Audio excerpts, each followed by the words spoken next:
شروع کرتا ہوں اللہ کے نام سے میرا مہربان نہایت رحم والا ہے۔ یہ سورۃ البقرہ ہے اور پارہ نمبر 2 ہے۔ سیقول السفہاء، اس سورت کی جو آیت میں نے پڑھی یہ 146ویں آیت ہے، 146 آیت۔ یہاں پر اللہ رب العزت نے تقریباً اس پورے دوسرے پارے کے پہلی آیت سے قبلے کے احکام بیان فرمائے۔ حضور صلی اللہ علیہ وسلم ہجرت کرنے کے بعد جب مدینہ المنورہ گئے تو حضور صلی اللہ علیہ وسلم نے وہاں کی یہودیوں کی دلجوئی کے لیے، ان کو اسلام کے قریب کرنے کے لیے حضور صلی اللہ علیہ وسلم نے 17 یا 16 مہینے بیت المقدس کی طرف منہ کر کے نماز پڑھتے تھے۔ ہمارا قبلہ جو ہے کعبۃ اللہ بیت المقدس کی طرف ہے، کہ نارتھ کی طرف آتا ہے بیت المقدس۔ تو فرمایا کہ جسے ہم کہتے ہیں کہ شمال میں پڑتا ہے، تو فرمایا کہ حضور صلی اللہ علیہ وسلم اس طرح عمل کرتے تھے۔ تو چند مہینے تک یہ عمل کیا اور دیکھا کہ یہود کی طرف سے کوئی رغبت اسلام کی طرف نہیں ہوتی، وہ تو سازشیں اسلام کے خلاف، حضور کے خلاف، کفر و نفاق، یہ تو ان کا بڑھتا ہی جا رہا ہے۔ اور حضور صلی اللہ علیہ وسلم کی ایک فکر یہ تھی کہ ابھی کعبۃ اللہ کی طرف پھرنے کا مکمل حکم نہیں دیا گیا تھا۔ حضور صلی اللہ علیہ وسلم بھی چاہتے تھے کہ ہمارا قبلہ حضرت ابراہیم علیہ السلام کی بنائی ہوئی تعمیری قبلہ وہ کعبۃ اللہ ہے، جس کی بنیاد ابراہیم علیہ السلام نے چاہے اس کی بنیادوں کو اٹھایا تھا۔ اس کی بنیاد اللہ نے حضرت آدم علیہ السلام سے رکھوائی تھی، لیکن اس کی بنیادوں کو تعمیر کیا تھا مکمل حضرت ابراہیم علیہ السلام۔ وَإِذْ يَرْفَعُ إِبْرَاهِيمُ الْقَوَاعِدَ مِنَ الْبَيْتِ وَإِسْمَاعِيلُ، یاد کرو اس وقت ابراہیم علیہ السلام اور حضرت اسماعیل کعبے کی بنیادوں کو بلند کر رہے تھے، اللہ قرآن نے فرمایا۔ تو چنانچہ جب دیکھا کہ 16-17 مہینے کے بعد حضور صلی اللہ علیہ وسلم کی ہمیشہ فکر یہ تھی کہ میرا قبلہ کعبہ بن جائے، اور یہود کی کتابوں میں بھی یہ لکھا ہوا تھا آخری نبی جو آئیں گے ان کا قبلہ کعبۃ اللہ ہوگا۔ لیکن ان دونوں نے چاہے حضور صلی اللہ علیہ وسلم جب ان کی طرف پھر کر قبلے کی طرف پھر کے نماز پڑھنے لگے تو انہوں نے کہا کہ محمد صلی اللہ علیہ وسلم تو اب ہمارا قبلہ اختیار کیا، آئندہ چل کر ہمارا دین بھی اختیار کریں گے۔ یہ ان کی غلط فہمی کی، ایسا نہیں تھا۔ حضور ان کو اسلام کی طرف رغبت دے رہے تھے اور کبھی نبی باطل کی طرف نہیں پھرتے۔ تو چنانچہ چند دنوں کے بعد اللہ تعالیٰ نے حضور صلی اللہ علیہ وسلم کی خواہش کے مطابق قبلے کے پھر جانے کا حکم دیا۔ قد نرى تقلب وجهك في السماء فلنولينك قبلة ترضاها، جس قبلے کی طرف آپ پسند کرتے ہیں اس طرف ہم آپ کو پھیر دیں گے۔ فلنولينك قبلة ترضاها فول وجهك شطر المسجد الحرام، مسجد حرام کی طرف اور اپنا چہرہ کریں۔ اب بیت المقدس نہیں، حضور صلی اللہ علیہ وسلم مدینہ منورہ میں مسجد قبلتین ایک مسجد ہے، وہاں کھڑے نماز پڑھ رہے تھے اثر کی۔ حکم آیا کہ تم قبلہ پھیر لو، حضور نے ادھر سے ہی پھیر لے اثر کی نماز میں۔ اور حکم ہی بھی ہے اگر کوئی آدمی بس میں یا ٹرین میں سفر کر رہا ہے، کھڑ کر نماز پڑھنے کا موقع ہے، اب اسے پتا ہے کہ میرا قبلہ بس یوں جا رہی، ٹرین یوں جا رہی اور ٹرین پورے طور پر مڑ رہی، اسے بھی پتا ہے کہ میرا قبلہ مڑ گیا، تو اس کو بھی ذرا مڑ جانا چاہیے۔ تو بہرحال تو یہ مسئلے کی روح سے ہے۔ تو فرمایا کہ اللہ رب العزت نے شطر المسجد الحرام کا لفظ لایا اور یہ نہیں کہا کہ فولی وجہک الی بیت اللہ، نہیں کہا الی الکعبہ، نہیں کہا۔ کیوں؟ اس لیے کہ جو کعبے کے سامنے ہے، حرم کے پاس ہے، وہ تو سامنے کعبے کے پڑ سکتا ہے، لیکن پوری دنیا کے لوگوں کو کعبہ کیسے نظر آئے؟ اللہ نے کہا کعبے کے حصے کی طرف، کعبہ جس طرف ہے اس حصے کی طرف تم کرو۔ شطر کے معنی آتے ہیں اس رخ کی طرف کر لو، وہ رخ تم ادھر بھی کریں، ادھر کریں، ادھر کریں، ادھر کریں، ادھر 40 پر 5 ڈگری، ادھر 40 پر 5 ڈگری، آپ جس طرف بھی پھر کر اس کے اندر نماز پڑھیں آپ کی نماز ہو جائے گی۔ یہ ہے قبلے کے شطر المسجد الحرام کا مطلب۔ تو اللہ رب العزت نے تو اہل کتاب کی ایک بات بتائی، یہ تفصیل تھی اس میں آئی۔ تو اللہ رب العزت نے اہل کتاب جانتے ہوئے بھی کہ حضور صلی اللہ علیہ وسلم کا قبلہ آخری ہوگا، کعبۃ اللہ ہوگا، اور حضور کے اوصاف اور ان کے صفات ان کی کتابوں میں موجود تھے، باوجود اس کے انہوں نے نبی کی نبوت کا انکار کیا، آپ کی بات نہیں مانی، اور وہ اس طرح جانتے تھے نبی کو جیسے باپ اپنے بیٹے کو جانتا ہے۔ کوئی باپ اپنے بیٹے کو جاننے میں شک کرا، یعنی اس کے چہرے کو سمجھنے میں شک ہے، ایسا نہیں کہ وہ تو بچپن سے دیکھتا ہے، اسے یاد رہتی اس کی صورت شکل۔ ایسے ہی حضور صلی اللہ علیہ وسلم کے بارے میں مکمل علم رکھتے تھے، پھر بھی حضور کے ساتھ اختلاف کرتے تھے۔ تو چنانچہ عبداللہ ابن سلام رضی اللہ تعالیٰ جب اسلام لائے تو حضرت عمر نے پوچھا کہ تم اپنے کہیں حضور صلی اللہ علیہ وسلم کو، نبی کو کس طرح جانتے ہو؟ کہ اپنے بیٹے سے بھی زیادہ، کیا بیٹے کی طرح تم جانتے ہو، پہچانتے ہو؟ حضرت عبداللہ ابن سلام نے کہا میں اپنے بیٹے سے بھی زیادہ حضور کو جانتا ہوں، کیونکہ حضور کی تعلیمات بھی جانا۔ حضرت عبداللہ ابن سلام اہل کتاب عالم تھے اور حضرت یوسف کی نسل سے تھے، بڑا علم تھا ان کا۔ یہود آپ کے مسئلے پر، آپ کی بات پر متفق رہتے تھے، لیکن جب اسلام لائے تو یہود کے آپ کے خلاف ہو گئے، ان کے اسلام سے اتنی دشمنی تھی۔ تو چنانچہ اللہ تعالیٰ نے فرمایا الذین آتیناہم الکتاب، جن لوگوں کو ہم نے کتاب دیا، یعرفونہ، کتاب سے مراد اہل کتاب، یعنی پچھلے تورات، انجیل، وہ لوگ مراد یہود و نصارہ، یعرفونہ، جس سے وہ حضور کو ایسے پہچانتے ہیں جیسے اپنے بیٹوں کو پہچانتے ہیں، اس طریقے سے ان کو معلوم ہے حضور کے اوصاف، صفات سب۔ لیکن وَإِنَّ فَرِيقًا مِّنْهُمْ، ان میں کی ایک جماعت جو حق کو جان بوجھ کر چھپا دیتی ہے، حضور کی تعلیمات کو، حضور کی باتوں کو، حضور کی جو قرآن مجید کی اتباع کرنے کا جو تورات میں حکم ہے، حضور کی اطاعت کرنے کا، آپ کی امت میں شریک ہونے کا، آپ کی بات ماننے کا جو حکم ہے، جو یہود و نصارہ کو بھی دیا گیا تھا آخری نبی کو مانو، اس بات کو جان بوجھ کر چھپا دیا۔ لیکن اللہ نے پورے یہود کو نہیں کہا، ان میں سے ایک جماعت، مطلب یہ ہے یہود کی بھی ایک جماعت حضور پر ایمان لاتی ہے۔ وہ کون ہے؟ عبداللہ ابن سلام رضی اللہ تعالیٰ۔ کچھ صحابہ تھے، روایتوں میں آتا ہے 10، 12 یا 15 صحابہ کے لوگ تھے جنہوں نے حضور پر ایمان لایا یہود ہونے کے ساتھ ساتھ۔ اسی لیے صلی اللہ علیہ وسلم نے فرمایا وہ اہل کتاب جو اپنے نبی پر بھی ایمان رکھتا ہے، حضور پر بھی ایمان رکھتا ہے، اس کے ہر عمل کا دگنا ثواب ملتا ہے۔ نماز پڑھے گا تو 2 نمازوں کا ثواب، روزہ رکھے گا تو 2 روزوں کا ثواب، کیونکہ اس نے اپنے نبی کی بات کو بھی مانا، شریعت کو تسلیم کیا، حضور کی شریعت کو بھی تسلیم کیا۔ تو چنانچہ تو حضرت عبداللہ بن سلام رضی اللہ تعالیٰ فرماتے ہیں جب حضور صلی اللہ علیہ وسلم مدینہ آئے تو میں جان چکا تھا، آپ کی علامتیں میں نے پڑھا تھا کتاب میں۔ چنانچہ میں نے آ کر کھجور کے پھل توڑ رہا تھا، کھیت سے کوئی پھل توڑ رہا تھا، تو اس وقت میں اطلاع ملی حضور آئے۔ میں نے حضور صلی اللہ علیہ وسلم کے پاس گیا اور جا کر میں نے 3 سوالات کیے۔ فرمایا کہ میں اللہ کے نبی علیہ الصلوۃ والسلام آپ پر ایمان لایا، میں 3 باتیں آپ سے پوچھنا چاہتا ہوں اور یہ آپ کے سوا کوئی جواب نہیں دے سکتا۔ تو سب سے پہلی بات انہوں نے یہ جو حضرت حضور صلی اللہ علیہ وسلم سے جو پوچھی وہ کیا ہے، یہ بات تھی کہ عبداللہ ابن سلام رضی اللہ تعالیٰ نے کہ بچہ اپنے باپ کی صورت پر کیسے ہوتا ہے، نہیں کبھی ماں کی مشابہت اختیار کر لیتا ہے، کبھی باپ کی مشابہت اختیار کر لیتا ہے۔ اور ایسی فرمایا کہ جنت میں سب سے پہلے جنتیوں کو کون سا کھانا دیا جائے گا۔ تو لہذا ایسے کیا ہے 2-3 سوالات حضرت عبداللہ ابن سلام رضی اللہ تعالیٰ نے حضور صلی اللہ علیہ وسلم سے کیا۔ حضور صلی اللہ علیہ وسلم نے فرمایا کہ جنت میں سب سے پہلے کھانا جو دیا جائے گا وہ مچھلی کے یعنی جگر کا ٹکڑا ہوگا۔ مچھلی کا جو جگر ہوتا ہے اس کا ایک ٹکڑا جنتیوں کو کھلایا جائے گا۔ اور فرمایا جو بچہ باپ کی مشابہ ہوتا ہے کہ ماں کا مادے منوی باپ پر غالب آ جائے تو کیا ہے ماں کی مشابہت اختیار کر لیتا ہے، باپ کی مادے منوی باپ ہے ماں پر غالب آ جائے تو بچہ باپ کی مشابہ ہوتا ہے، جس پر غالب آ جاتا ہے ایک دوسرے کا پانی اس پر وہ چہرہ اختیار کر لیتا ہے۔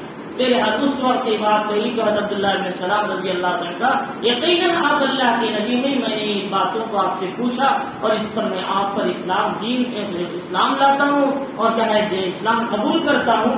اور فرمایا حضور صلی اللہ علیہ وسلم نے سب سے پہلے حضرت عبداللہ بن سلام فرماتے ہیں میں حضور پر ایمان لانے کے بعد مدینے میں جو حدیث سنی وہ یہ کہ حضور نے فرمایا اطعموا الطعام، کھانا کھلاؤ، کسی کو بھی کھانا کھلاؤ، بھوکا ہے حاجت مند ہے، اور کرونا کے زمانے میں غریب بھوکے کتنے ان کو بھی کھانا کھلانا پڑا ثواب۔ تو فرمایا کہ اطعموا الطعام اور فرمایا افشوا السلام، سلام پھیلاؤ، عرفتم من لم تعرف، پہچانتے ہو نہ پہچانتے سب کو سلام کرو۔ اور تیسری بات یہ ہے کہ فرمایا کہ سل الارحام، رشتے داروں کے ساتھ اچھا سلوک کرو، صلہ رحمی کرو، رشتے ناطے کو نہ توڑ لو، سلام کلام رکھو، بات چیت رکھو. ہاں تم ان کے گھر کو جاتے ہیں نہ آتے ہیں وہ کوئی الگ مسئلہ، لیکن جب وہ سامنے دکھے تو سلام ہو، مسافات ہو. اور اس میں منہ نہ پھیرے وہ ادھر منہ پھیر لے ادھر میں پھیر لے. فرمایا کہ قیامت کے دن یہ رشتے داری اللہ کا عرش پکڑ کر کہے گی اے اللہ جس نے مجھے جوڑا تو اسے جوڑ لے، جس نے مجھے توڑا تو اسے دور کر دیا. تو فرمایا اس لیے رشتے داری کو نہیں توڑنا. وسیل اللہ فرمایا کہ وصلوا باللیل والناس نیام، رات میں نماز کے لیے کھڑو رہو جبکہ لوگ سو رہے ہوں. فرمائے 4 کام کرو تدخلوا الجنت بسلام، سلامتی کے ساتھ جنت میں داخل ہو جاؤ گے. حضور صلی اللہ علیہ وسلم نے یہ حدیث سنائی. عبداللہ ابن سلام رضی اللہ تعالیٰ جب اسلام لائے تو حضور سے فرمایا اللہ کے نبی یہ میری جو قوم ہے بڑی کیا ہے بدماش قوم ہے، میرے بارے میں کوئی غلط بات بول سکتی ہے، لہٰذا میں اسلام کی اظہار کرنے سے پہلے ان سے ذرا میرے بارے میں پوچھو. چنانچہ ان کو بلائے بھائی تم اسلام کے بارے میں کیا کہتے ہیں اور عبداللہ ابن سلام کے بارے میں تمہارے کیا ہے؟ وہ بڑے عالم ہیں، عالم کے بیٹے ہیں اور اچھے آدمی ہیں، اچھے آدمی کے بیٹے ہیں. فرمایا کہ اگر وہ کیا ہے تم اسلام قبول کرتے ہو، یعنی اگر وہ اسلام قبول کر لے تو کیا بات ہے؟ فرمایا کہ اللہ تعالیٰ عبداللہ ابن سلام کو اسلام سے بچائے، تمہاری تعلیمات سے بچائے. انہوں نے اتنا کہنا تھا عبداللہ ابن سلام اندر سے اشہد اللہ الہ الا اللہ واشہد ان محمد عبدہ ورسولہ پڑھتے ہوئے باہر آئے تو انہوں نے کہا عبداللہ ابن سلام بڑا بیوقوف ہے. تو چنانچہ تھوڑی دیر میں بدل گئے ہو. فرمایا کہ بدماش ہے، یعنی کیا ہے ان کی بات کو تسلیم نہیں کیا جائے گا اور یہ بہت ہی کیا ہے غلط آدمی ہیں. اس طریقے کے انہوں نے حضرت عبداللہ ابن سلام پر کیا ہے ادھر ادھر کی باتیں کر دی. تو بتائیں کہ ان کو اسلام سے کتنی نفرت تھی یہود.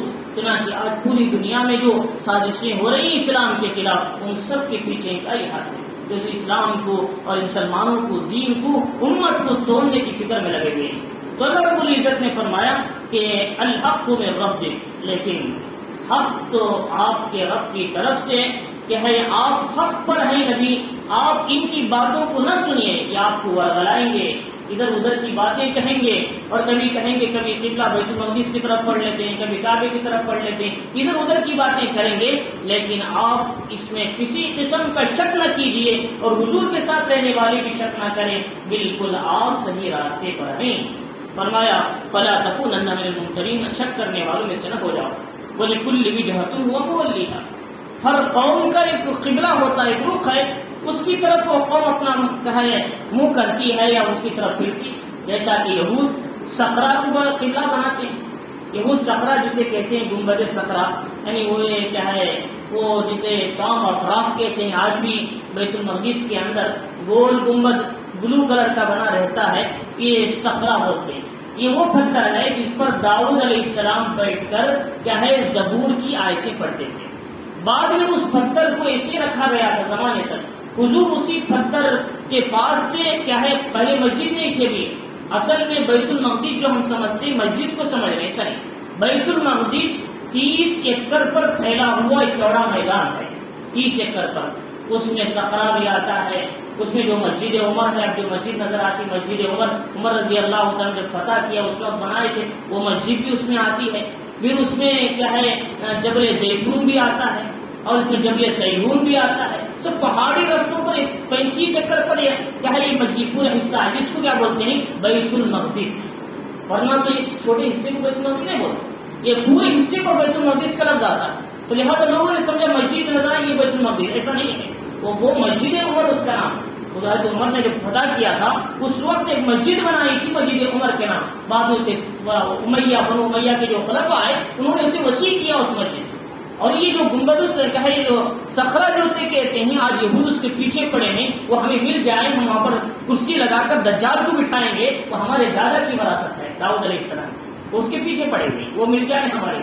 تو چنانچہ یہ جو ہے گنبد الصخرہ کہ اس پر جو بنا ہوا ہے یہ سلیمان بن عبد الملک بن سلیمان ہے، مروان جو بادشاہ تھے امیہ کے، انہوں نے اسے بنایا تھا. بولے تو چنانچہ یہ کیا ہے اس وقت میں انہوں نے صخرہ کو قبلہ بنایا. لیکن عیسائی اسے قبلہ نہیں مانتے، وہ قبلہ مانتے ہیں عیسیٰ علیہ السلام جہاں سے آسمانوں پہ گئے. ان کا ایک پہاڑ جبل زیتون بولتے ہیں، وہاں سے عیسیٰ علیہ السلام آسمانوں پہ گئے تھے اور وہیں پر ان کو سولی پر چڑھا بنانے کے لیے کوشش کی گئی تھی اس علاقے کو وہ قبلہ مانتے، تو عیسائی بھی ایک قبلہ بنا لیا، یہود نے بھی ایک قبلہ بنا لیا، لہذا ان کو رہنے دو، لیکن اب تمہیں جو قبلہ دیا جا رہا ہے وہ قبلہ قیامت تک آنے والی امت کا قبلہ ہے، اب اس میں کسی قسم کی تبدیلی نہیں ہوگی، یہ قبلہ قیامت تک آنے والی فرد کے لیے ہوگا۔ تو اللہ رب العزت نے فرمایا وَلِكُلِّ وِجْهَةٌ وَمَوْلِيَةٌ، لیکن تم ان کی باتوں میں پڑھ کر، یہود و نصارہ کی ادھر ادھر کی باتوں میں پڑھ کر کہے تم یہ کہیں ادھر نہ کہے شک میں نہ پڑ جانا، تم کو حکم دیا گیا قبلہ بدل لو کعبے کی طرف، اب یہ تمہارا قبلہ ہے، اب تم اس میں فوراً عمل کر کے دکھاؤ۔ کبھی کبھی کیا ہوتا ہے اللہ کے حکم کی تاخیر کرنے میں حکم بدل گیا تو اس کے نتیجے میں تمہیں عذاب بھی دیا جا سکتا ہے، اللہ کے حکم کو پورا کرنے میں تاخیر ہو جائے اس وقت بھی اللہ کی طرف سے پکڑ بھی آ سکتی ہے، لہٰذا حکم کی طرف فوراً قبلے کی طرف، اس لیے حضور صلی اللہ علیہ وسلم نے نماز کے بعد بھی انتظار نہیں کیا، فوراً نماز میں پھر گیا قبلے کی طرف۔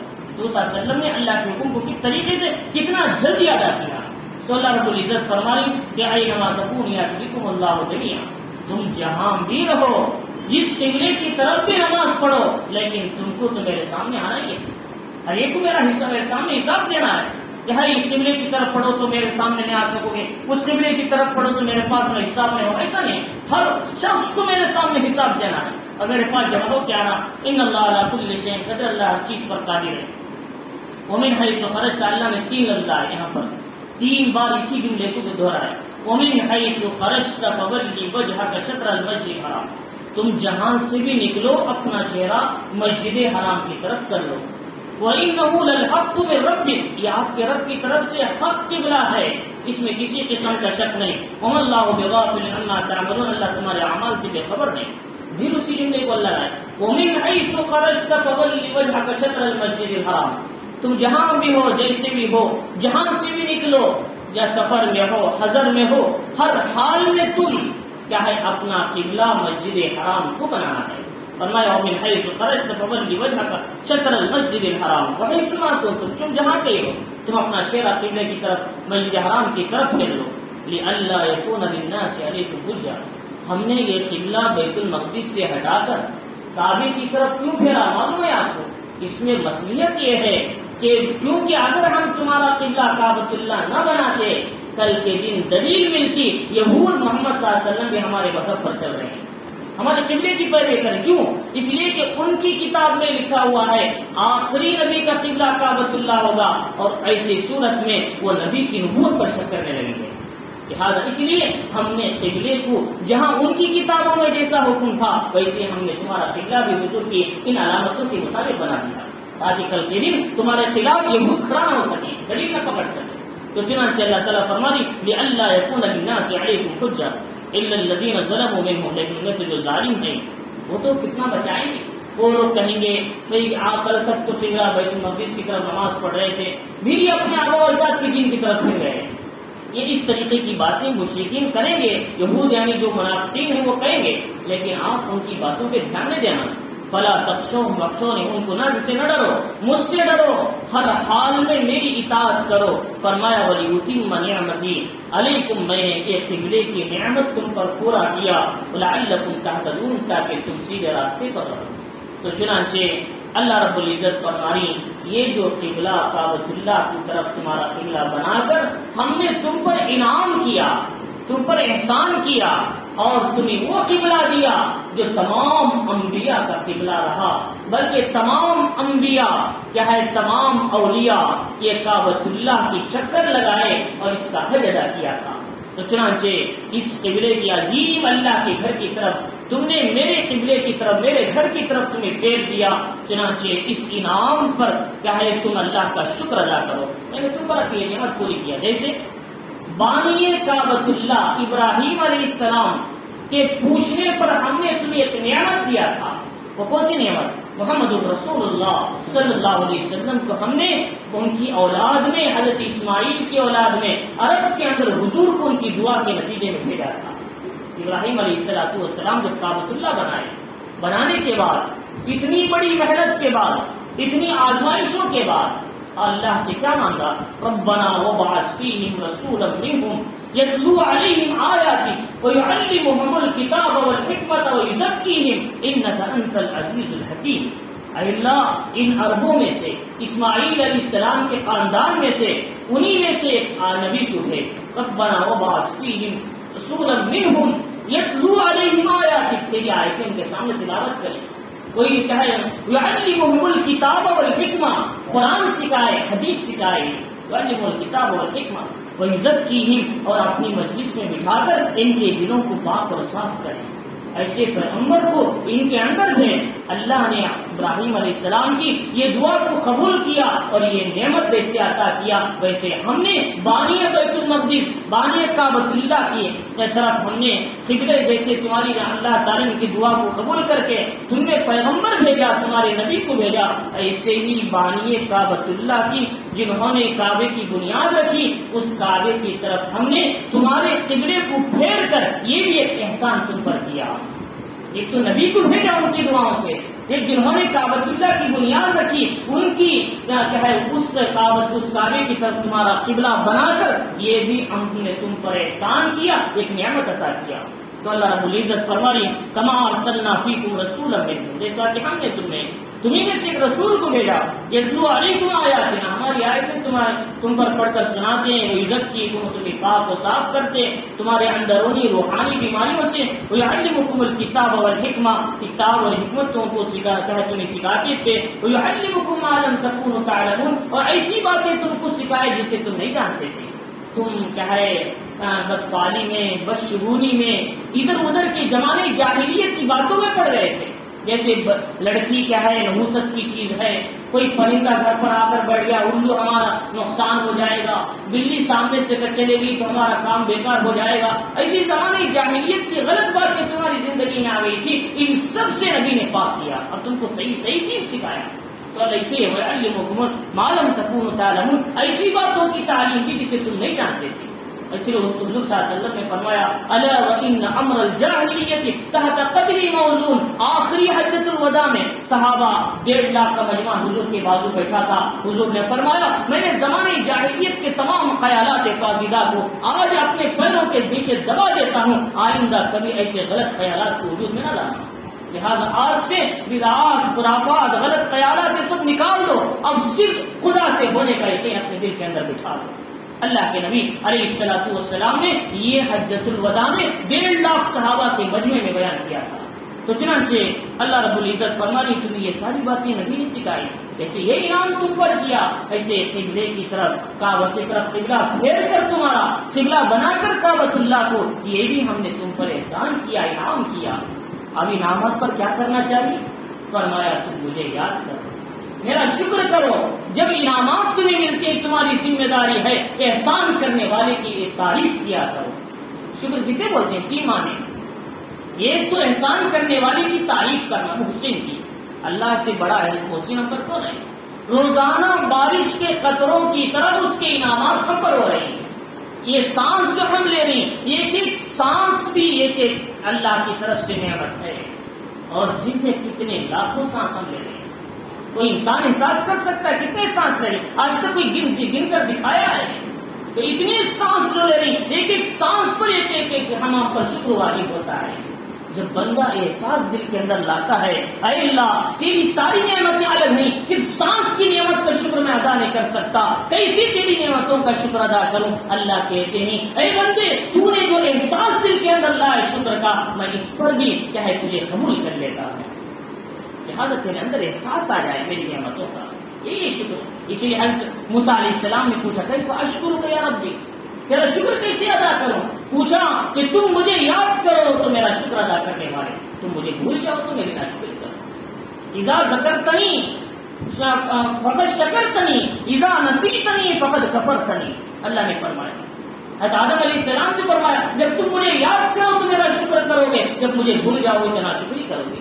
تو لہذا اللہ کو یاد کرتے رہے، اللہ کی نعمتوں کا احساس اپنے دل کے اندر لائے۔ فاذکرونی اذکرکم، تم مجھے یاد کرو میں تمہیں یاد کرتا ہوں، اللہ تعالیٰ فرما رہے ہیں۔ تو لہذا ان نعمتوں پر اللہ کو یاد کیا جائے، اللہ اسی لیے اس کے 3 معنی، ایک معنی ہے کہ تم مجھے اپنے دل کے اندر یاد کرو، میں بھی تمہیں اپنے دل کے اندر یاد کرتا ہوں، کل قیامت کے دن اٹھا کر تمہیں یہ درجہ دیا جائے گا، فرشتے پوچھیں گے اے اللہ اس کو یہ درجہ کیسے ملا؟ اللہ کہے گا اس نے مجھے دل میں یاد کیا تھا، میں نے اسے یاد کر لیا، اس کا پتہ صرف میرے اور میرے بندے کے سوا کسی کو نہیں تھا۔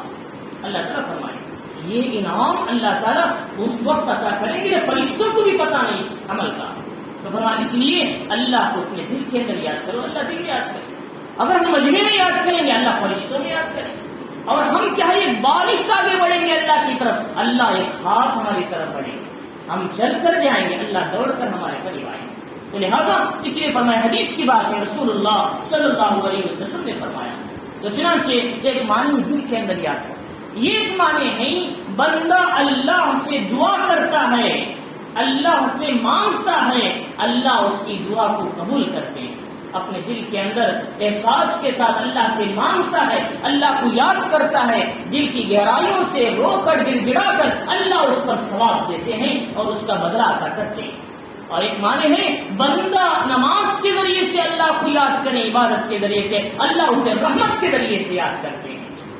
مجھے بندہ نماز کے ذریعے سے اعمال کے ذریعے سے یاد کرے اور میں اسے رحمت کے ذریعے سے یاد کرتا ہوں۔ اب مسجد کو آنے والے اللہ کو یاد کرتے ہیں، اللہ رحمت کو اتارتے ہیں، تو مسجد کو آنے سے کرونا کی بیماری بڑھتی ہے کم ہوتی ہے؟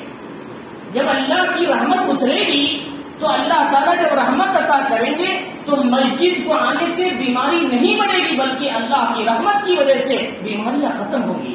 اسی لیے محمد رسول اللہ صلی اللہ علیہ وسلم نے فرمایا اللہ جب کسی عذاب کو اتارنا چاہتا ہے مسجد کو آباد کرنے والوں کو دیکھ کر عذاب کو روک لیتے ہیں۔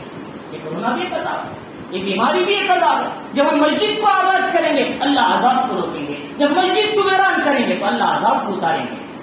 لہٰذا ہم امت کو سمجھانا ہے مسجد کو آنا کیا ہے، اس سے بیماری بڑھے گی، بیماری لگے گی، مسجد نہیں ہے۔ مسجد وہ جگہ ہے اللہ جیسے قیامت کے دن اس زمین کے حصے کو بھی آسمانوں پہ اٹھائیں گے۔ تو لہٰذا یہاں بلائیں کیسے لگے گی، یہاں بیماریاں کیسے لگے گی؟ لہٰذا مسجد کو آنے سے بیماریاں دور ہوں گی، مسجد کو آنا چھوڑنے سے بیماریاں زیادہ ہوں گی۔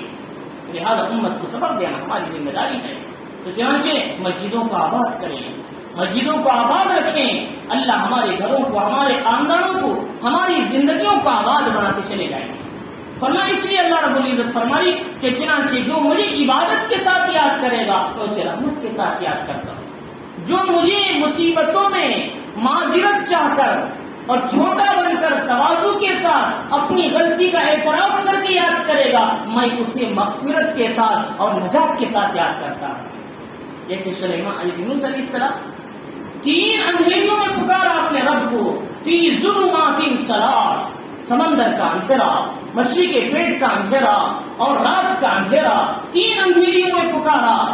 اللہ نے کہا یونس تم معذرت سے پکارتے، تمہارے اندر اعتراف ہے، جرم کا، غلطی کا احساس ہے، ندامت ہے، میں تمہیں اس مصیبت سے نجات دے کر تمہیں یاد کرتا ہوں۔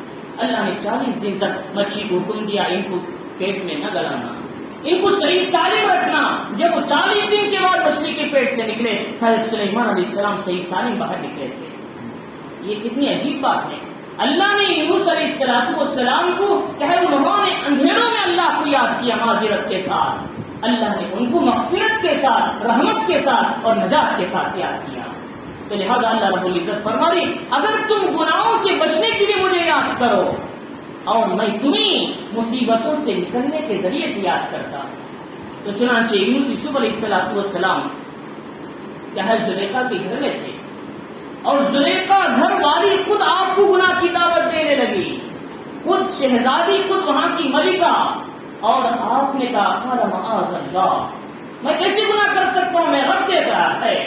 آپ نے اللہ کو یاد کیا، اللہ نے 7 دروازے کے تالے کھول دیے، یوسف بھاگو دروازوں کی طرف، کتنے بھی مضبوط تالے ہو ہم کھول دیں گے تمہارے لیے، تم نے ہمیں یاد کیا۔ تو چنانچہ مصیبتوں میں کیا ہے اللہ سے، کہ اللہ کو یاد کیا گناہ کے موقع پر، اللہ سے اللہ کے خوف کو یاد کیا، اللہ نے زندان سے نکال کر، قید خانے سے نکال کر مصر کے حاکم اور بادشاہی پر بٹھایا۔ اللہ تعالیٰ فرمانی جو مجھے گناہوں سے بچنے کے لیے یاد کرتا ہے میں انہیں کیا ہے مصیبتوں سے نکال کر بلند مقامات پہ بٹھاتا ہوں۔ اللہ رب العزت اس میں اس کے کئی معنی اس کے اندر مفسرین نے بیان اصحاب عرفان علم و اہل عرفان نے اس کے 7 معنی بتائے، میرا وقت نہیں اس کی تفصیل کا. تو اللہ رب العزت فرمائی فاذکرونی اذکرکم، تم مجھے یاد کرو میں تمہیں یاد کرتا ہوں. اور فرمایا واشکرونی ولا تکفرون، میرا شکر کرو اور میری نافرمانی نہ کرو. شکر کرو گے نعمت باقی رہے گی، نعمت میں اضافہ. ناشکری کرو گے نعمت ختم ہو جائے گی، اللہ کا عذاب آ جائے گا. تو چنانچہ ما یفعل اللہ بعذابکم ان شکرتم وآمنتم، اللہ تمہیں عذاب کیوں دے گا اگر تم شکر گزاری کرو گے، ایمان والی زندگی گزارو گے. اللہ تمہیں معاف کرے گا، تمہاری نعمتوں میں اور بڑھائے گا. تو چنانچہ اس لیے فرمایا ایک تو شکر کرنا ہے، اور جو ابتدائی زندگی تھے اللہ نے اچھی حالت میں لایا، اس کا بھی احساس دل کے اندر ہونا چاہیے. اگر اس کا احساس اپنے دل کے اندر نہیں ہے، اللہ رب العزت دی ہوئی نعمت کو بھی چھین لیتے ہیں. چنانچہ بدر عالم میرٹھی رحمۃ اللہ علیہ نے ترجمان السنہ ایک کتاب ہے حدیث کی، اور یہ بخاری شریف کے اندر بھی یہ روایت ہے. 3 بنی اسرائیل کے لوگوں سے امتحان لیا گیا تھا. 3 بنی اسرائیل، حالانکہ وہ بیمار تھے. پہلے ایک آدمی برس کا بیمار تھا، برس کہتے ہیں چٹے آ جاتے ہیں. اور ایک آدمی تھا اندھا تھا. وہ ایک آدمی کا سر پر بال نہیں تھے. اللہ نے ایک آدمی کو فرشتے کو انسانی شکل میں بھیجا، جاؤ ان بندوں کا حال کیا ہے ذرا پوچھو. انہوں نے کہا کیا بات ہے کہ پریشان ہیں، ہمیں کھانے کے لیے کھانا نہیں ہے، اور میرے چہرے پر یہ برس کے چٹے ہیں، لوگ میرے پاس بیٹھنے بھی کراہت محسوس کرتے ہیں، میں مجلس میں بیٹھتا ہوں تو شرم محسوس ہوتی ہے. اللہ سے دعا کریں کھانے کا انتظام ہو جائے، مصیبت دور ہو جائے. دعا کیا، ہاتھ اٹھایا اللہ سے، اے اللہ اس بندے کی بیماری کی شفا فرما، کھانے کا انتظام فرما. اللہ نے ان سے یہ اونٹ عطا کیا. وہ اونٹ سے اتنی اونٹنی کے بچے بنتے گئے اور اتنا مالدار بنا دیا کہ کروڑپتی بن گیا اور بیماری بھی دور ہو گئی. پھر اس کے بعد دوسرا آدمی جو اندھا تھا اس کے پاس بھی گئے، وہی سر پوچھا کیا بات ہے بھائی، کہے جو سر پر بالنے تھے گنجا، کیا بات ہے بھائی، لوگ مجھے دیکھ کر شرم محسوس کرتے ہیں یا اسی طریقے سے کراہت محسوس کرتے ہیں میرے سر پر بال نہیں، اور جن کے سر پر بال نہیں ہوتے ان کو چٹے ہو جاتے ہیں، صرف اس طریقے کی کراہت ہوتی ہے. اور فرمایا کہ کھانے کا بھی مسئلہ میں لوگوں سے مانگ کر کھا رہا ہوں، اللہ سے دعا کریں بیماری دور ہو جائے، اللہ شفا عطا کرے. انہوں نے دعا کیا، اٹھا کر ہاتھ تو ان کی شفا بیماری سے دور ہو گئی، اور ان کے سر پر بال آ گئے خوبصورت، اور اللہ نے گائے عطا کیا، اس سے خوب تجارت کیا دودھ سے، اس کے بچوں سے، اللہ نے اسے خوب مالدار بنا دیا. اور تیسرا جو اندھا تھا وہ اس نے بھی کہا کہ اللہ سے دعا کرے میری آنکھ آ جائے، مجھے کھانے کا انتظام ہو جائے. اللہ نے بکری دیا، اور بکری نے اتنی برکت دیا کہ بکریوں کے ریوڑ بن گئے. اس کے حدیث میں آتا ہے کہ الادب المفرد امام بخاری کی کتاب ہے، اس میں لکھا ہے بکری گھر میں پالنے سے برکت ہے. بکری گھر میں پالنے سے برکت ہوتی ہے، اور شیطان بھی جلدی نہیں آتا گھر میں. تو ورنہ اس طریقے سے کہ کیا ہے بکریوں میں برکت ہو گئی. اب یہ لوگ مالدار ہو گئے، نواب ہو گئے، صاحب حیثیت ہو گئے. اب ان کو پچھلی زندگی بھول گئے لوگ. جب نعمت مل گئی تو اللہ تعالیٰ کو بھول جاتا ہے انسان، شکر گزاری کی زندگی ختم ہو جاتی. اس لیے حالات ہی تو بھی اللہ کے شکر گزار بنے رہو، اور حالات اگر اچھے نہیں تو جب بھی اللہ کے شکر گزار بنتے رہو، مصیبتوں میں بھی اللہ. تو چنانچہ ایک چند دنوں کے بعد اللہ نے وہی فرشتے کو بھیجا، جاؤ حل پوچھ کے آؤ کیا ہے. ان سے کہا بھائی میں ذرا غریب ہوں، پرانے پھٹے کپڑے پہن کر آئے فرشتہ انسانی شکل میں، مجھے کچھ دے دو. اللہ نے تم کو بھی ایسا ہی رکھا تھا، اور تم کو صحت دیا، مال دیا، اور تم بھی ویسے ہی تھے ایک وقت میں. تو اس نے کہا یہ کیسے کہتے تم بھائی، تو زمانے سے باپ دادا کے زمانے سے مالدار تھا میں، تم کیسے بول دی یہ بات، آئندہ کبھی نہیں بولنا ایسی بات. حالانکہ اسے احساس نہیں ہے کہ چند سال پہلے کس کے حال کیا تھا. تو چنانچہ انہوں نے کہا اچھی بات ہے بھائی، جیسا پہلے تھے اللہ ویسے ہی کر دے تمہیں. چنانچہ پھر اس کے سر پہ کیا ہے برس کی بیماری شروع ہو گئی، پھر سارا مال تباہ ہو گیا اس کا. اللہ فرمانی ناشکری کے نتیجے کیسے. تو چنانچہ اس کے بعد پھر جو آدمی سر کے جو گنجا تھا اس کے پاس گئے، بھائی کچھ دے دو اللہ کے نام پر، اللہ نے تم کو مال دیا، تم بھی میرے جیسا کمزور تھے، محتاج تھے. اس نے کہا ایسی کیسی بات ہے، میں نواب ہوں زمانے سے، مجھے وہ اچھے بارے میں بتاتے اور مجھے بولتے ہیں کہ مجھے مال ملا ہے، میں قریب کا پیسہ حاصل کیا ہوں، ایسی بات نہیں ہے، بلکہ زمانے سے میں مالدار ہوں، نواب ہوں میں. تو انہوں نے کہا اچھی بات ہے، اللہ جیسے تھے ویسے ہی کر دیں. پھر وہی گنجا ہو گیا. اور تیسرا آدمی اندھا تھا، اس کے پاس ہی گئے، بھائی اللہ نے تم کو جو مال دیا، تم اندھے تھے، تم مجبور تھے، اللہ نے تمہیں آنکھ دیا اور بکریاں دی، ریوڑ دیا. تو انہوں نے کہا بھائی تم کریکٹ کہتے، میں وہی تھا، کمزور تھا میں، اور میں اندھا تھا، اللہ نے آم دیا، مال دیا اور سہولتیں دی، لو ان بکریوں میں سے جتنی چاہے تم لے لو اللہ کے نام پر۔ انہوں نے کہا یہ مال تمہیں مبارک ہو، میں امتحان لینے کے لیے آیا تھا، اللہ نے پہلے دو نے ناشکری کیا، اللہ کی نعمت کو بھول گئے، لہٰذا اللہ نے ان کو ویسے ہی بنا دیا اور اللہ تمہاری مال میں اور خوب برکت دے گا۔ تو چنانچہ اس لیے فرمایا آدمی نعمت ملنے سے پہلے بھی اللہ کا شکر گزار رہے، نعمت ملنے کے بعد اللہ کا شکر گزار رہے۔ تو چنانچہ اللہ رب العزت فرمانے فشکر کہے وشکرولی ولا تکفرون، اور میری شکر گزاری کرو اور نافرمانی نہ کرو۔ اللہ نے فرمایا اب ان حالات میں کیا کرنا ہے، مصیبتیں آئی، تکلیف آئی تو کیا کریں؟ فرمایا ایھا الذین آمنوا استعینوا بالصبر والصلاۃ۔ حالات آتی انسان پر، کبھی آسانی کبھی مصیبت، کبھی کہے غریبی کبھی مالداری، اور لہٰذا یہ حالتیں تو بدلنا ہے انسان کو، اور حالات منٹوں میں بدل سکتے ہیں، لیکن حالتوں میں اللہ کی ذات سے تعلق رکھنا ہی اصل چیز ہے۔ مصیبت ہو تو بھی اللہ سے تعلق ہو، اور مسائل ہو تو بھی اللہ سے تعلق ہو، تمنگری ہو تو بھی اللہ سے تعلق ہو، غربت اور فقر و فاقہ ہو تو بھی اللہ سے تعلق ہو، بیماری ہو تو بھی اللہ سے تعلق ہو، صحت ہو تو بھی اللہ سے تعلق ہو۔ حضرت صبر ایوب علیہ السلام نے 13 سال بیمار رہے۔ شیطان نے کہا اے اللہ ایوب کے بارے میں کہتے ہیں وہ تمہاری تعریف کرتا ہے، ذرا ان کی نعمتیں چھین کر دیکھو کیا ہوگا۔ اللہ نے نعمتیں چھین لیا، بیوی چھین لیا، بچے چھین لیا، سب کچھ چھین لیا، پھر ان کی ایک بیوی رہ گئی، یہ رہ گئے، اور لوگ ان سے بیزار آ کر شہر کے کونے میں رکھ دیا لے جا کر، اور بیمار ہو گئے۔ ان کی زبان اللہ کی تعریف میں ہمیشہ لگی رہتی تھی۔ تو چنانچہ حضرت ایوب علیہ السلام نے 13 سال تک تکلیف اٹھائی، اور لیکن کبھی بھی زبان پر اے اللہ تو نے مجھے کیا کر دیا ایسا کبھی نہیں آیا، اور کہتے تھے اللہ نے میرے جسم کو تو بیمار بنایا لیکن یہ زبان اللہ کی تعریف کے لیے اچھی ہے، مجھے یہی کافی ہے، صبح شام اللہ کی تعریف کرتا۔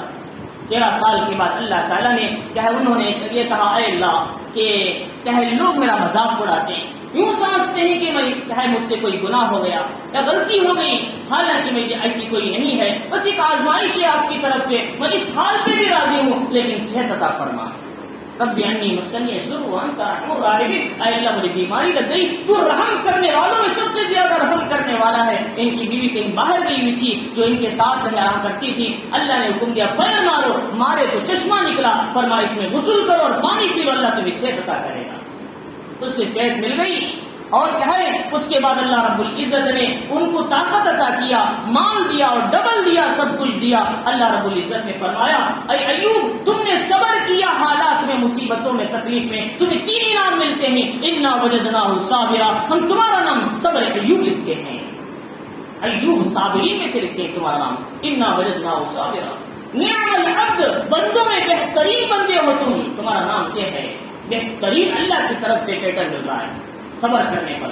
انا وجدناه صابرا نعم العبد انه اواب، ایوب میری طرف زیادہ رجوع ہونے والا ہے۔ یہ 3 صفات اللہ رب العزت نے حضرت ایوب علیہ السلام کو عطا کی، لہذا صبر کرنے والوں کو اللہ انعام دیتے ہیں، لیکن بے صبری کریں گے تو نقصان ہوگا۔ فرمایا 2 چیزوں سے صبر حاصل، 2 چیزوں سے حالات میں اللہ سے مدد طلب کرو، استعینوا بالصبر والصلاۃ، صبر کو تھامے رکھو اور نماز کو قائم رکھو، یہ 2 چیزوں سے تمہارے حالات درست ہوں گے۔ اگر تم نماز چھوڑو گے تو بیماری دور نہیں ہوگی، نماز پر قائم رہو گے تو بیماریاں دور ہوں گی، اور تم صبر کو لازم پکڑے رہو گے تو اللہ تعالیٰ حالات کو درست فرمائیں گے، صبر کو چھوڑ دیں گے تو حالات کو اور زیادہ خراب کر دیں گے۔ اور فرمایا آدمی مصیبتوں پر صبر کرتا ہے، اور جب کسی کا بچہ انتقال کر جاتا ہے، چھوٹا بچہ یا کسی کا ذرا بڑی عمر کا بچہ، اللہ تعالیٰ پوچھتے ہیں کیا میرے بندے کے جگر کے ٹکڑے تم نے لے کر آئے؟ ہاں اللہ آپ نے اسے روح قبض کر کے آئے، میرے بندے نے کیا کہا؟ اس نے تیری تعریف کی، فحمد اللہ، حمید اللہ، تیری تعریف کی، اور انہوں نے وہ اور فرمایا استرجا، اور انہوں نے انا للہ و انا الیہ راجعون پڑھا، اور کیا پڑھ سکتے ہیں، مصیبت پر وہی تو پڑھیں گے۔ تو اللہ نے کہا میرے بندے کے اس صبر پر میں اسے جنت میں گھر بناؤ اور اس کا نام بیت الحمد رکھو، اس کا نام قیامت کے لیے اسے ملے گا۔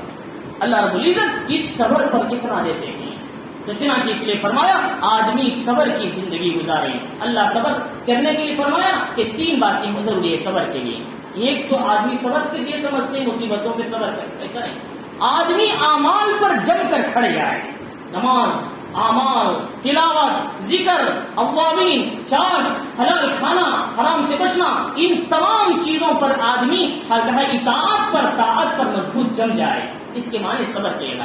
اور دوسرے معنی صبر میں آدمی حرام کاموں سے بچیں، مکروہات سے بچیں، اللہ کی ناراضگی سے بچیں، گناہ سے بچیں، یہ بھی صبر ہے.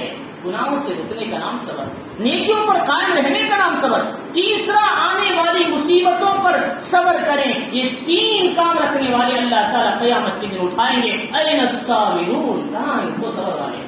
ابھی حساب کتاب شروع نہیں ہوا. اٹھائیں گے، اٹھو صبر والے کہاں ہیں؟ اونچی گردن کے ساتھ انہیں اٹھیں گے اور فرمائیں گے جاؤ جنت کی طرف. یہ لوگ جنت کی طرف چلیں گے. فتتلقاہم الملائکہ، فرشتے ان کے سامنے آئیں گے. کیا بات ہے، کہاں جا رہے ہیں؟ جنت کی طرف جا رہے ہیں. ابھی حساب نہیں ہو، تم جنت کی طرف جا رہے ہو، کیا بات ہے؟ فرمایا کہ ہم تم کون ہو؟ ہم انا الصابرون، ہم لوگ اللہ سے اللہ کے سامنے صبر کرنے والے تھے، اطاعت پر چلنے والے تھے، گناہوں سے بچنے والے تھے، مصیبتوں پر صبر کرنے والے تھے. یہ تین صفات ہمارے اندر تھے. تو اللہ رب العزت فرمائیں گے چھوڑو ان کو جنت میں، یہ بغیر حساب کے جنت میں جانے والے ہیں. این الصابرون، اللہ فرمائیں گے یوفی الصابرون اجرهم بغیر حساب، اللہ صبر کرنے والوں کو بغیر حساب کا اجر عطا فرماتے ہیں. تو چنانچہ اس لیے فرمایا کہ صبر کے دامن کو تھامے رکھو. اللہ رب العزت نے ان آیتوں کے اندر بہرحال بات تفصیل ہو جائے گی. تو اللہ رب العزت نے فرمایا اب ان حالات میں مصائب آئیں گے، پریشانیاں آئی ہیں، لہذا کیا ہے ان حالات میں صبر کو تھامے رکھنا اور لہذا مضبوطی کے ساتھ دین پر جمے رہنا. اللہ تعالیٰ کو صبر بہت پسند ہے، شکر بہت پسند ہے. حضور نے فرمایا چار باتیں جسے مل گئی سمجھو اسے سب کچھ مل گیا. یہ تو ایک کہ اس کا کیا ہے شکر کرنے والی زبان، اور کیا ہے صبر کرنے کا ہے اسی طریقے سے کیا ہے شکر کرنے والا دل اور ذکر کرنے والی زبان. اسی طریقے سے اللہ کے نبی نے فرمایا جو نیک بیوی اسے مل جائے، اور فرمایا کہ اور صبر کر بدن، صبر برداشت کرنے والا بدن، مصیبتوں کو میں صبر کرنے والا بدن، یہ چار باتیں جسے مل گئی فرمایا اسے دنیا کی ساری دولتیں مل گئی. اللہ رب العزت ہمیں کیا ہے اس کے بعد انشاءاللہ آپ کے سامنے تفصیل آئے گی. تو ان آیتوں میں سب سے پہلی بات تو یہ بتانی ہے کہ اللہ رب العزت نے کیا ہے قبلے کا جو حکم دیا، یہ قبلہ کیا ہے کعبۃ اللہ کی طرف مدینۃ المنورہ بیت المقدس سے، یہ بھی اللہ کی نعمت تھی. اللہ نے ہم کو نبی کو عطا کیا، یہ بھی اللہ کی نعمت تھی. اس لیے کہ ہمیں نبی کو امت میں بنایا، نبی کو ہمارے حصے میں بھیجا. اس لیے اللہ تعالیٰ نے دنیا میں ساری نعمتیں دی، پانی کی نعمت، ہوا کی نعمت، آگ کی نعمت، دھوپ کی نعمت، ٹھنڈ کی نعمت، بارش کی نعمت، سب کچھ دیا. لیکن کسی پر اللہ نے احسان نہیں جتایا. لیکن نبی محمد الرسول اللہ صلی اللہ علیہ وسلم کو جب دیا تو اللہ نے کہا لقد من اللہ، اللہ تم پر احسان جتاتا ہے. کیوں؟ اس لیے کہ محمد صلی اللہ علیہ وسلم سے بڑھ کر کوئی بڑی نعمت نہیں ہے. تو لہٰذا نبی کو ہم کو دیا، یہ کہ اللہ کی نعمت ہے. تو لہٰذا اللہ یہ دو ایگزامپل دے کر امت کو سمجھا رہی تم پر ہر نعمت پر تمہیں شکر کرنا ہے. اللہ چھوٹی سی چھوٹی نعمت دے، تم شکر گزاری کی زندگی کرو اور صبر کیا کرو. صبر کرنے کے لیے دو باتیں، ہے اپنے آپ کو روکے رکھو دین پر، اطاعت پر، اعمال پر، گناہوں سے روکے رکھو، اس مصائب پہ صبر کرو، اور نماز کو نہ چھوڑو. نماز ہی اللہ سے تعلق کا ذریعہ ہے اور نماز ہی گناہوں سے رکنے کا ذریعہ ہے. اللہ رب العزت ہمیں ان باتوں کو سمجھنے اور اس پر عمل کی